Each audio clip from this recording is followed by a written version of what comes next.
बिस्मिल्लाहिर्रहमानिर्रहीम। हज़रात, आज बड़ी ही दिलचस्प उन्वान पे वीडियो बना रहे हैं। ये वीडियो है जिन्नात के मौजू पर। आज हम आपको बताएंगे कि जिन्नात क्या होते हैं, उनकी कितनी अक़साम हैं, इनकी खुराक क्या है, इनकी ताकत कितनी है और ये कहाँ रहते हैं, और क्या ये इंसानों पर अपना तसल्लुत और तसर्रुफ़ जमा सकते हैं, इंसानों को अपने काबू में कर सकते हैं, क्या ये किसी इंसान की ज़ुबान से बोल सकते हैं, क्या उसके हाथ पांव अपने कब्ज़े में ले सकते हैं। इस हवाले से बहुत सारी किस्से और कहानियाँ हमारे मुआशरे में लोगों के यहाँ ये गर्दिश कर रही हैं, और सोचा कि इस हवाले से हम देखें कि कुरान और सुन्नत क्या कहता है।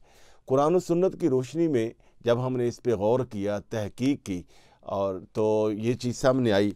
बहुत बड़े इमाम अल्लामा राग़िब अस्फ़हानी फरमाते हैं कि मखलूक की तीन किस्में हैं। एक वो जो मुकम्मल तौर पे खैर है, वो क्या है, मलाइका। और एक वो जो नज़र ना आने वाली मखलूक, वो है जो मुकम्मल तौर पे सरापा शर है, वो क्या है, शयातीन, शैतान। और एक वो मखलूक है कि जिनके अंदर खैर भी है और शर भी है, दोनों चीज़ें हैं, और वो नज़र भी नहीं आती। वो मख्फी मखलूक क्या है, वो है जिन्नात।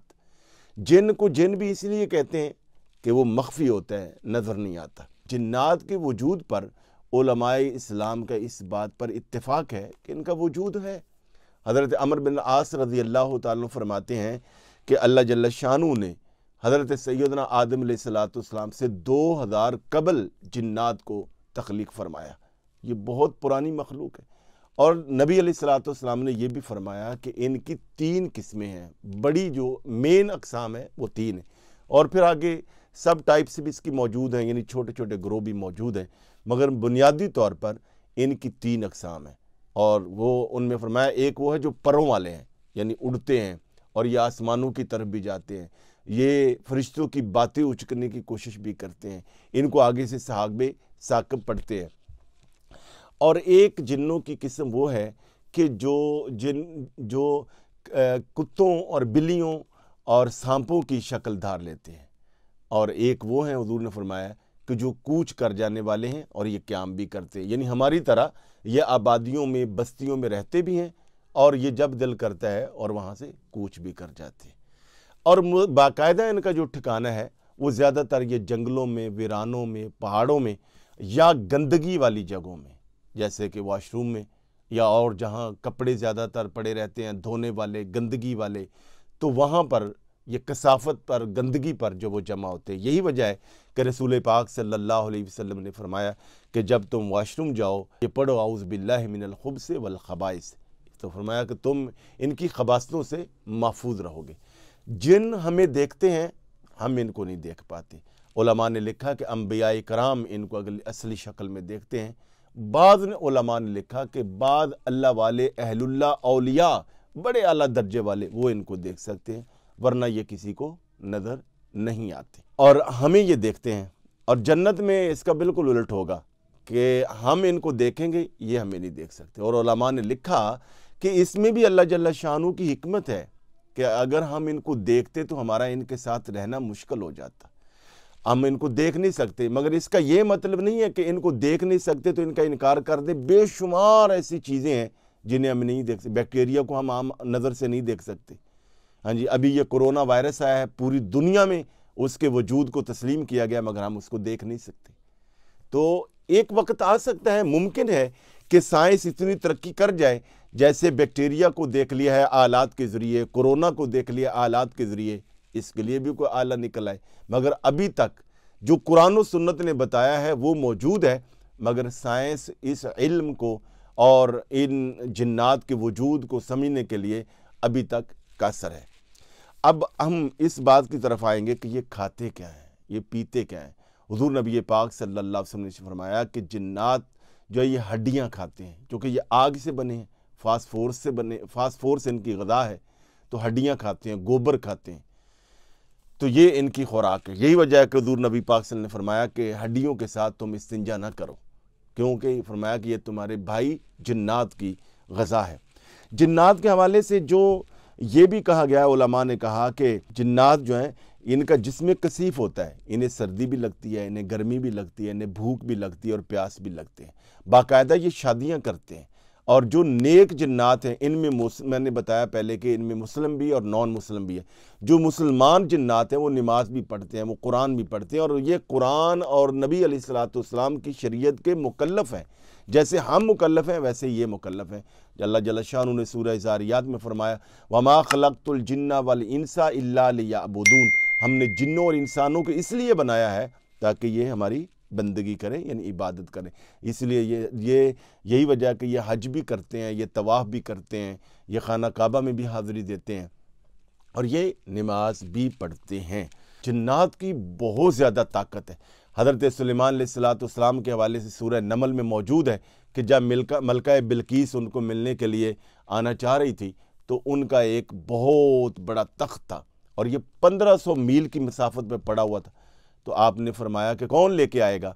तो एक कुरान मजीद में आता है, काला इफ़रीत मिनल जिन, एक इफ़रीत, इनको इफ़रीत भी कहा गया है, इन्हें गौल भी कहा गया है, मुख्तलिफ इनकी अक़साम है। तो एक बहुत बड़ा इफ़रीत, बहुत बड़ा जिन वो कहने लगा, हुजूर वाला आप इजाज़त दें तो मैं लेके आता हूँ। फरमाया कितनी देर में? फरमाया आपकी इस मजलिस के बर्खास्त होने तक। तो आपने फरमाया कि नहीं, मुझे तो इससे भी पहले चाहिए।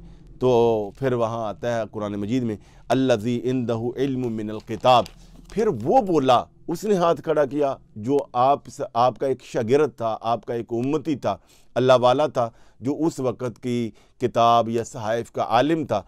तो कहा कि हुजूर वाला मैं लेके आता हूँ, आप आंख बंद करें खोलने से पहले। तो यही वजह कि आपने आंख बंद की और वो मलका बिल्कीस का तख्त ला के रख दिया। तो पता चला कि अल्लाह वालों की जो ताकत है वो जिन्नात से कहीं ज़्यादा है। मगर ये जो है ये बहुत सरीउ रफ्तार होते हैं, बहुत तेज़ रफ्तार होती है और बहुत इनको ताकत अल्लाह ताला ने दे रखी है। मगर ये कहना कि ये इंसानों पर तसल्लुत कर लेते हैं, इस हवाले से हकीकत यह है कि कुरान हदीस से, शरीयत से कोई पुख्ता दलील हमें नहीं मिलती कि ये किसी इंसान के अंदर हुलूल कर जाएं, इंसान को अपने कब्ज़े में ले लें, उसकी ज़ुबान से ये बोलना शुरू कर दें, उसकी आँख से ये देखना शुरू कर दें। ऐसा कोई कुरान और सुन्नत से दलील नहीं मिलती। इनका वजूद मौजूद है, इनके बारे में इनके अहकाम मौजूद हैं, मगर ऐसा नहीं है। हाँ, बड़े बड़े आइमा जिसमें अल्लामा बदरुद्दीन ऐनी हैं, अल्लामा हज़रत इमाम राज़ी हैं और बड़े बड़े आइमा और उलमा, उन्होंने अपने मुशाहदात और तजर्बात जो हैं वो उम्मत के साथ शेयर किए, मगर उसको आप दलील कतई नहीं कह सकते। हाँ, अलबत्ता यह है कि ये शयातीन और ये जिन्नात जो हैं इंसानों को मस करते हैं, मस करके उनको मखबूतुल हवास कर देते हैं और उनकी बाद एक महदूद वक़्त के लिए उनकी अक्ल को महबूद कर देते हैं, हवास उनसे खो देते हैं, उनको तंग करते हैं, ये चीज़ों को जला देते हैं, छोटी मोटी चीज़ें जो नंगी पड़ी हों उनको गायब कर देते हैं, बच्चों को डराते हैं। और ये चीज़ें तो मौजूद हैं, मगर मुकम्मल तौर पर ये इंसान पर तसल्लुत जमा लें, ऐसा नहीं है।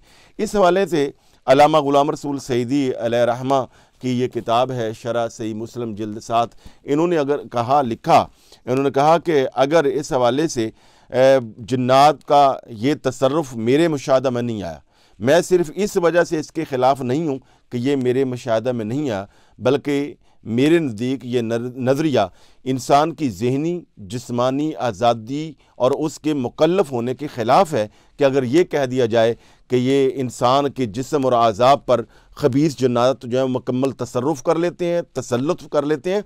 अगर आप ये कहें तो फरमाते हैं कि इससे तो सारा निज़ाम ही गड़बड़ हो जाएगा, फिर इस्लाम की हुदूद और ताज़ीरात और मुल्की कानून ये सब जो है वो निज़ाम जो है वो धर्म भरम होकर रह जाएगा। क्यों कि हम आए दिन देखते हैं कि अखबारात में इस किस्म की ख़बरें आती हैं कि फ़लाँ ने कहा कि जिन निकालने के बहाने फ़लाँ औरत की उसने इसमें दरी कर ली है और फ़लाँ आमल ने जिन निकालने के लिए फ़लाँ आदमी को इतना ज़ुदूक़ूब किया कि वो उसकी मौत वाक़ई हो गई है। और ये भी हो सकता है कि कोई आदमी जो है वो ज़िना कर ले, चोरी कर ले, डाका मार ले, किसी को कत्ल कर ले और बाद में कहे जी मेरा तो इसमें कोई कसूर नहीं है, मुझ पे तो जिन जो है वो मुसल्लत हो चुका था। तो ऐसी बात नहीं है। अल्लाह जल्ल शानु ने इंसानों को आज़ाद पैदा किया है, یہ جنات کچھ وقت کے لیے تنگ تو کر سکتے ہیں، مکمل طور پر کسی کی زبان پر کنٹرول کر لیں اور کسی کے ہاتھ پاؤں پہ کنٹرول کر لیں، ایسا نہیں ہے۔ اور ایسا ہو سکتا ہے، مگر یہ آپ سمجھیں ہزار نہیں بلکہ لاکھوں میں سے کوئی ایک آدھ کیس ہو سکتا ہے۔ زیادہ تر ایسے لوگ کہ جو ہمیں مخبوط الحواس نظر آتے ہیں، الٹیاں پلٹی باتیں کرتے ہیں یا وہ آوازیں نکالتے ہیں، ضروری نہیں کہ ان کو جن ہو، ان کو تشنج ہو سکتا ہے، ان کو مرگی ہو سکتی ہے، ان کی نفسیاتی بیماری ہو سکتی ہے، اور کوئی ذہنی امراض کے مسائل ہو سکتے ہیں۔ انہیں ہمیں ڈاکٹر کو چیک کروانا چاہیے۔ اور یہ جو گھروں میں رہنے والے ہوتے ہیں، اگر ان کو تنگ نہ کیا جائے تو یہ بھی انسانوں کو تنگ نہیں کرتے۔ اس بات پر بھی علماء اسلام نے یہ لکھا ہے کہ ان جنات کو اپنے قبضے میں لانا اور لا کر پھر ان سے ناجائز کام لینا یہ حرام ہے، اور ان کے ساتھ دوستی کرنا، سنگت کرنا اور ان کی وجہ سے اپنی پہچان بنانا، جی یہ جنوں والے بابا ہیں، یہ پری بابا ہیں، یہ پری پیر ہیں، یہ پری والے ہیں، ایسا کرنا بھی اسلام میں پسندیدہ نہیں ہے۔ انسان اشرف المخلوقات ہے اور ہماری پہچان قرآن ہے، نبی علیہ السلام کی سنت ہے۔ اور ہاں، اگر کہیں یہ تنگ کریں، ان سے بچاؤ کیسے ہو سکتا ہے؟ ہم ان کے شر سے بچ کیسے سکتے ہیں؟ اور اس کا علاج سوائے قرآن مجید میں کہیں نہیں ہے۔ اور وہ کیا ہے کہ ہم پہلی بات تو یہ کہ نبی علیہ السلام کی سنت کو اپنائیں، صاف ستھری زندگی گزاریں، رزق حلال کھائیں، اور صبح و شام قرآن مجید پڑھیں، نمازوں کی پابندی کریں، اور بالخصوص معوذتین، قل اعوذ برب الفلق، قل اعوذ برب الناس۔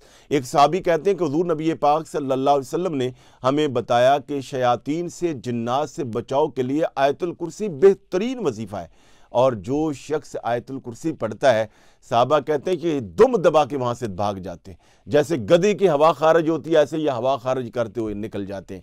تو صبح و شام اگر ہم آیت الکرسی پڑھیں اور اکثر اوقات باوضو رہیں، نماز پڑھیں، تو ہم ان کے شر سے بچ سکتے ہیں۔ اور اگر کہیں شک ہو کہ یہ کسی پر جنات ہیں، تو یہ جو بے عمل قسم کے، دین کے علم سے دور اور دین کے علم سے جو لا علم قسم کے عامل ہیں، ان کے پاس جانے کی بجائے علماء کے پاس جایا جائے۔ ہاں، نبی علیہ السلام کے پاس حضرت سیدنا عثمان غنی رضی اللہ تعالیٰ عنہ تشریف لائے۔ آپ نے، حضور نبی پاک نے ان کو طائف کا عامل بنا کے بھیجا۔ وہ آئے، کہا یا رسول اللہ صلی اللہ علیہ وسلم، جب میں نماز پڑھتا ہوں تو میں بھول جاتا ہوں کہ میں کیا پڑھتا ہوں، یعنی نماز میں اٹکا رہتا ہوں۔ تو نبی علیہ السلام نے ان کو اپنے پاس بلایا اور ان کو پاؤں کے بل بٹھایا۔ حضور نے ان کے سینے پر ہاتھ پھیرا اور حضور نے پھر کہا، اے شیطان لعین، تو ان سے نکل جا۔ حضور نے گویا دم فرمایا۔ اس کے بعد حضرت عثمان غنی فرماتے ہیں کہ ساری زندگی میری ایسی کیفیت نہیں بنی۔ ایک عورت بھی حضور کے پاس اپنے بچے کو لے کر آئی اور حضور کہا، یا رسول اللہ، یہ صبح و شام مجنون ہو جاتا ہے۔ نبی علیہ السلام نے اس پر بھی قرآن مجید کی آیات پڑھی اور پڑھ کے اس کو دم کیا، اللہ تعالیٰ نے اس کو شفا دے دی۔ تو یعنی اس میں ادھر ادھر کے سفلی عملیات کی طرف جانے کی بجائے ہمیں قرآن مجید کی طرف رہنا چاہیے، قرآن پاک سے اس کا علاج ڈھونڈنا چاہیے، دعا کرنی چاہیے۔ اور ان سے کون بچ سکتا ہے؟ قرآن و سنت کے مطالعہ کے بعد یہ بات جو آخری حرف کے طور پہ کہی جا سکتی ہے کہ جو شخص اپنے ایمان کو جتنا مضمور رکھتا ہے، اللہ پر توکل، اعتماد، بھروسہ اور ذکر اذکار اور صبح و شام کے اذکار اور اعمال کر کے رکھتا ہے، اللہ جل شانہ ان شیاطین سے اور جنات سے اور دیو پری سے مکمل طور پر اللہ تعالیٰ اس کو اپنی رحمت کا حصار عطا فرماتا ہے، وہ بندہ محفوظ رہتا ہے۔ ہاں، وہ لوگ ان کا زیادہ شکار ہوتے ہیں جو دین سے غافل ہوتے ہیں، اور بالخصوص جب ان کو خوشی ملتی ہے تو وہ جشن مناتے ہیں، اپنے آپ سے باہر ہو جاتے ہیں، غفلت اور فسق و فجور والی جو زندگی گزارتے ہیں، ان لوگوں پر اس کا تسلط ہوتا ہے۔ اور جو لوگ ذکر اذکار والی زندگی گزارتے ہیں، اللہ جل شانہ ان کو شیاطین سے، جنات سے بچا کے رکھتا ہے، بلکہ اپنی رحمت والے فرشتے ان کے حصار پر لگا دیتا ہے۔ دعا ہے کہ اللہ جل شانہ ہمیں جنات کے اور شیاطین کے شر سے بچائے۔